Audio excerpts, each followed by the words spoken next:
Assalamualaikum warahmatullahi wabarakatuh. Waalaikumsalam warahmatullahi wabarakatuh. Selamat pagi murid-murid. Selamat pagi. Ya, apa ada yang kenal atau tahu ibu, nama ibu? Ya, di sini ibu guru baru, guru IPA. Ibu perkenalan dulu ya. Nama ibu Isnawati Rohana dari alamat Arosbaya Bangkalan. Sebelum pelajaran dimulai, dipimpin dulu. Siapa ketua kelasnya di sini? Ya, dipimpin dulu. Sebelum memulai pembelajaran, marilah kita membaca doa. Doa mulai. Selesai. Ya, di sini setelah doa kita nyanyi Indonesia Raya dulu, biar pelajaran menjadi hikmat. 1, 2, 3. Indonesia, tanah airku, tanah tumpah darahku. Di sanalah aku berdiri, jadi pandu ibuku. Indonesia kebangsaanku, bangsa dan tanah airku. Marilah kita berseru, Indonesia bersatu. Hiduplah tanahku, hiduplah negeriku, bangsaku, rakyatku semuanya.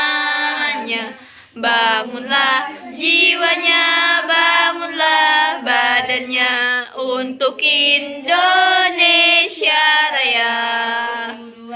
Indonesia Raya, merdeka, merdeka, tanahku, negeriku yang ku cinta.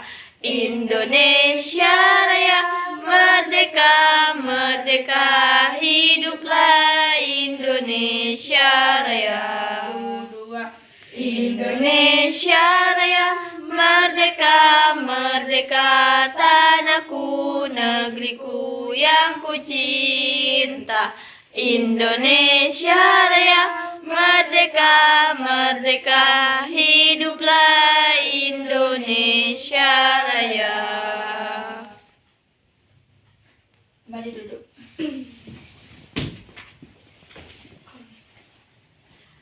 Nah, sudah menyanyikan lagu Indonesia Raya, mari kita, kan ibu belum di sini guru baru, jadinya ibu belum kenal kalian satu persatu. Jadinya kalian perkenalkan diri dulu dari Gurlum Abu-Abu.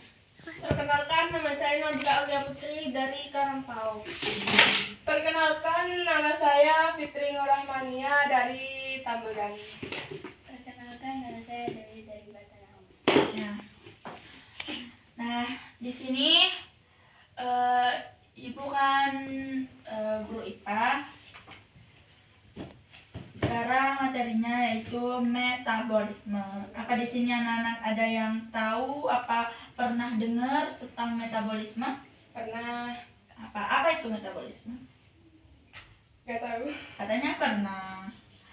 Nah, jadi metabolisme itu adalah proses pengolahan zat gizi dari makanan yang telah diserap oleh tubuh untuk diubah menjadi energi. Nah, kan kalian semua makan, minum, kan sehari-harinya Ya. makan berapa kali sehari? 2 kali. Wow, ada yang 3, ada yang 2. Wiwi berapa? 3 kali. Nah, jadinya kan kalian kalau nggak makan, nggak minum, kan gimana? Lemes. Lemes kan, nggak ada energi kan. Nah, jadi kalau kalian makan dan minum, jadinya kalian kuat, bisa beraktivitas kan.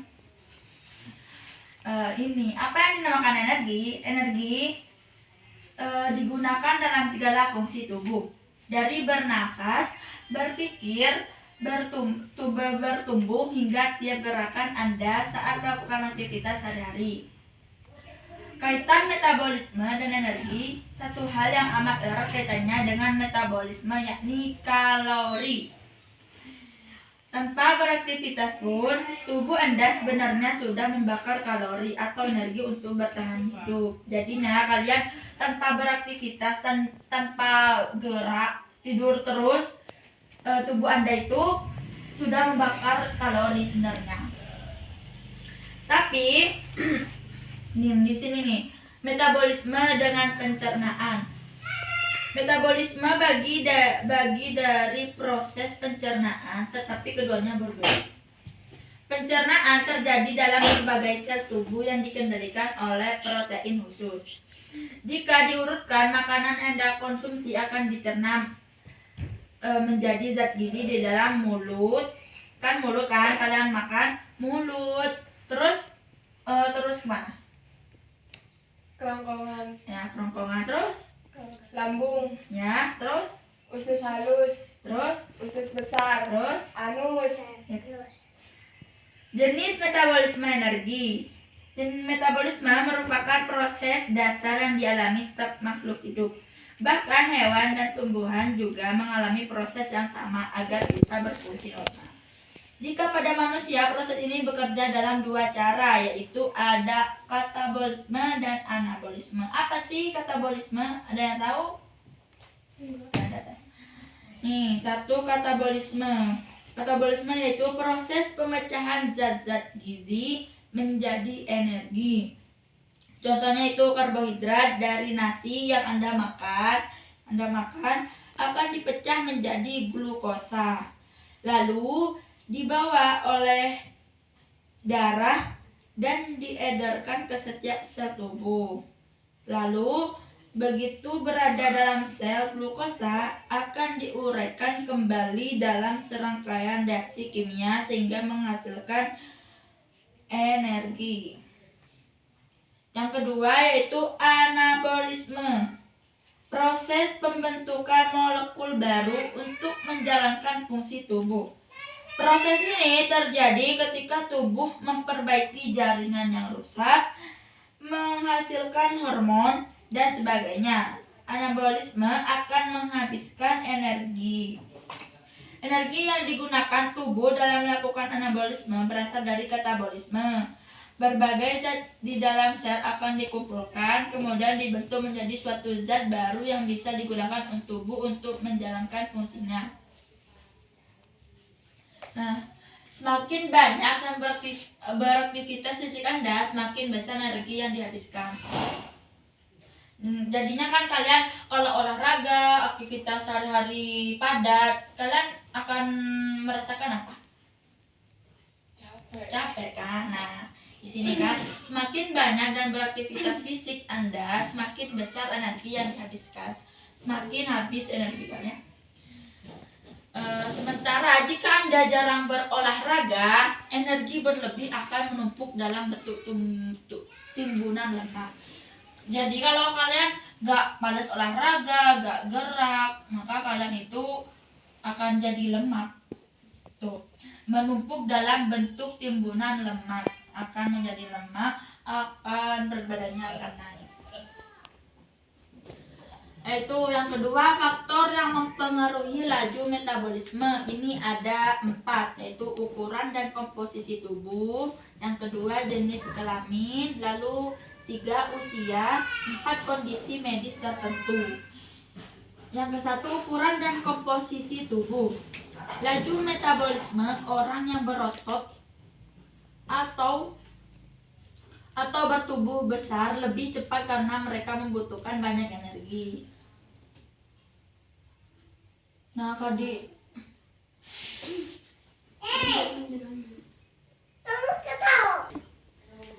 laju metabolisme orang yang berotot atau bertubuh besar lebih cepat karena mereka membutuhkan banyak energi. Kalian pernah tahu kan, pernah ngeliat orang yang bertubuh besar, kekar, seperti siapa gitu? Apa pernah lihat seperti siapa? Seperti artis kan, Deddy Corbuzier gitu ya. Nah, mereka itu yang badan-badannya yang berotot besar akan membutuhkan banyak energi. Tuh. Yang kedua, jenis kelamin. Laki-laki biasanya memiliki massa otot yang lebih besar dibandingkan wanita, sehingga pembakaran energinya lebih cepat. Yang ketiga, usia. Massa otot berkurang seiring bertambahnya usia. Hal ini menyebabkan laju pembakaran energi juga menurun. Kan bertambahnya usia seperti kakek nenek gitu kan. Kalau masih sekarang ini kan masih kuat-kuat kan. Kalau masih kakek nenek kan udah loyo, udah nggak bisa jalan, ada kan, ada yang ototnya nggak bisa bergerak gitu kan. Nah, yang keempat, kondisi medis tertentu. Beberapa orang mungkin mempunyai kondisi medis yang mempengaruhi laju metabolismenya. Nah, selanjutnya ada cara meningkatkan laju metabolisme. Yang pertama, melakukan olahraga aerobik. Ada yang tahu apa? Ada yang pernah melakukan olahraga aerobik? Tidak. Nggak, tidak ada yang pernah. Melakukan olahraga aerobik. Aerobik ini olahraga yang paling efektif untuk membakar lemak dan kalori. Guna menurunkan berat badan, lakukan olahraga aerobik setidaknya 30 menit sehari sebanyak 5 hari dalam seminggu. Nah, untuk meningkatkan laju metabolisme kita itu harus olahraga aerobik. Kalau nggak olahraga aerobik, setidaknya senam kayak apa? Untuk menurunkan berat badan. Yang kedua, melakukan olahraga untuk meningkatkan otot. Nah, jaringan otot membakar lebih banyak kalori daripada jaringan lemak. Maka dari itu, membantu massa otot dengan cara angkat beban akan membantu Anda meningkatkan laju metabolisme secara tidak langsung. Mengangkat beban seperti kalian itu nge-gym kan, mengangkat beban banyak-banyak apa itu, seperti alat apa itu yang diangkat, apa ada yang tahu? Tidak. Yang ketiga, mengkonsumsi makanan dan minuman tertentu. Beberapa jenis makanan dan minuman diklaim dapat meningkatkan laju metabolisme. Hal ini belum terbukti kuat secara ilmiah dan mungkin bukanlah solusi jangka panjang. Namun tidak ada salahnya untuk menambahkannya dalam menu harian Anda.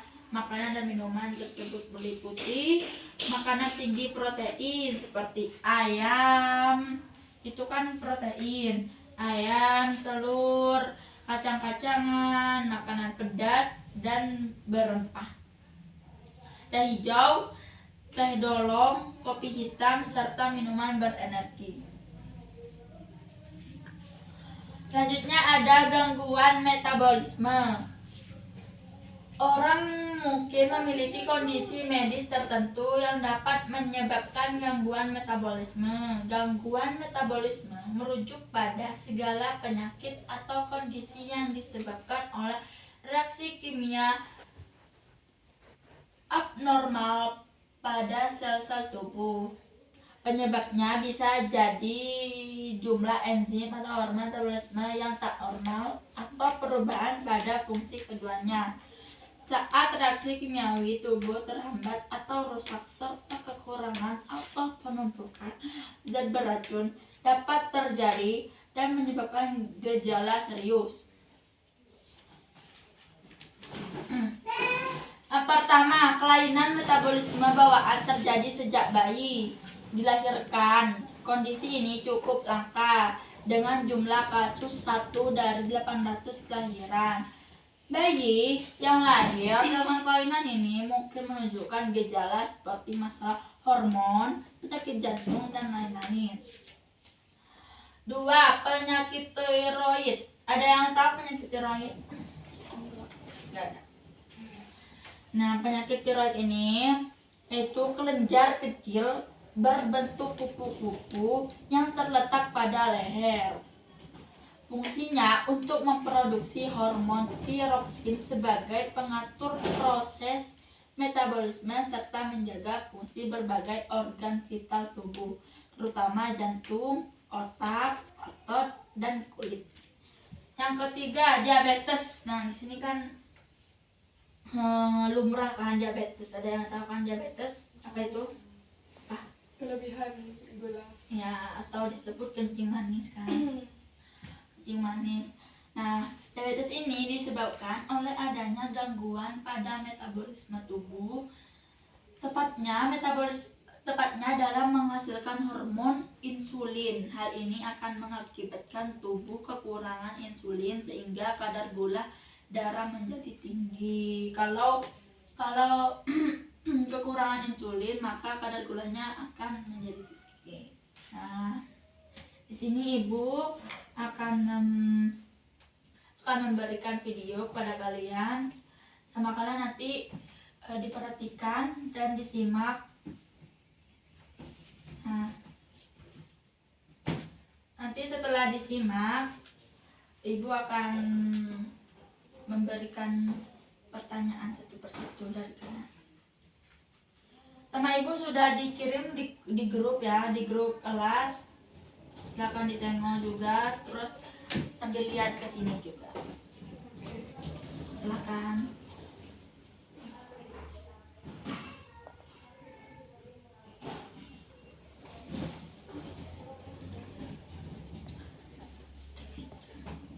Sambil nengok di HP-nya gak apa-apa. Bibi kalau nggak bawa HP di sini, nengok di sini ya. Cermati. Sama ibu dikasih pertanyaan.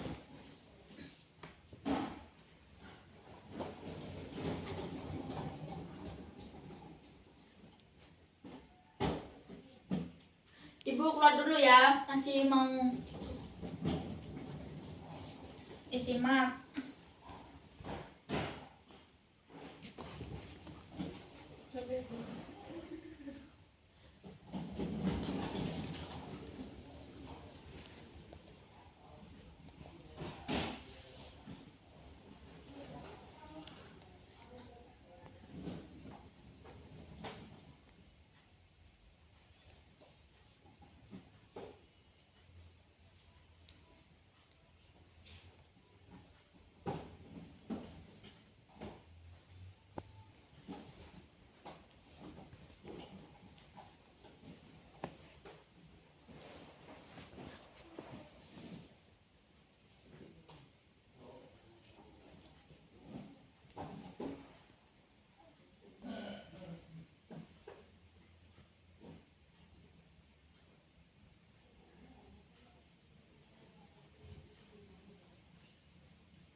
Tidak.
bukan satu-satu ya.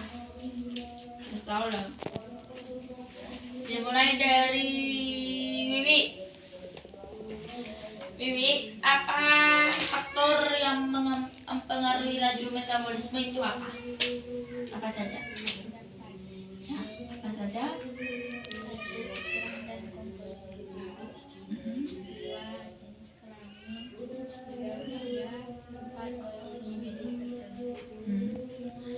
Sekarang Fitri, sebutkan proses bekerja dalam tubuh manusia. Katabolisme dan anabolisme. Coba sedikit, apa itu katabolisme, apa itu anabolisme? Katabolisme adalah proses pencernaan zat-zat gizi menjadi energi seperti karbohidrat yang Yaudah, langsung anabolisme. anabolisme adalah proses pembentukan molekul baru untuk menjalankan fungsi tubuh. Sekarang Nabila, apa yang dimaksud metabolisme? Metabolisme adalah proses pengolahan zat gizi dari makanan yang telah diserap oleh tubuh atau diubah menjadi energi. Ya. Sekarang jeda dulu. Materi sudah, video sudah, dan Ibu sudah memberikan pertanyaan satu persatu. Materi sekarang sudah selesai, pelajaran sudah selesai. Mari kita tutup. Sebelum kita tutup, kita membaca doa terlebih dahulu, dipimpin oleh Nabila. Sebelum pulang, marilah kita membaca doa bersama-sama. Doa mulai. Bismillahirrahmanirrahim.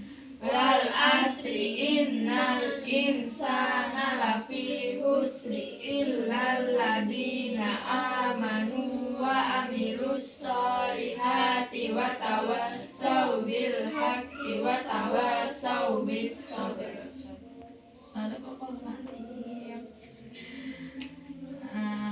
Baik, materi kita sudah habis, sudah selesai.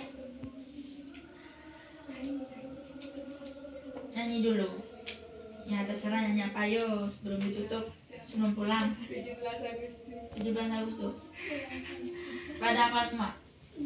Apa? 17 Agustus tahun 45. Coba ya, coba. Ayo. 1, 2, 3. 17 Agustus tahun 45. Itulah hari kemerdekaan kita, hari merdeka nusa dan bangsa, hari lahirnya bangsa Indonesia. Merdeka, sekali merdeka tetap merdeka, selama hayat masih di kandung badan. Kita tetap setia membela negara kita. Kita tetap setia mempertahankan negara kita. Udah gak nyanyi lagi? Ya. Ya udah, selamat bertemu di minggu selanjutnya. Nah, mari kita pulang. Yang mau pulang silakan. Yang mau tidur di sini silakan tidur di sini. Ibu akhiri wabillahi taufiq wal hidayah. Wassalamualaikum warahmatullahi wabarakatuh. Waalaikumsalam warahmatullahi wabarakatuh.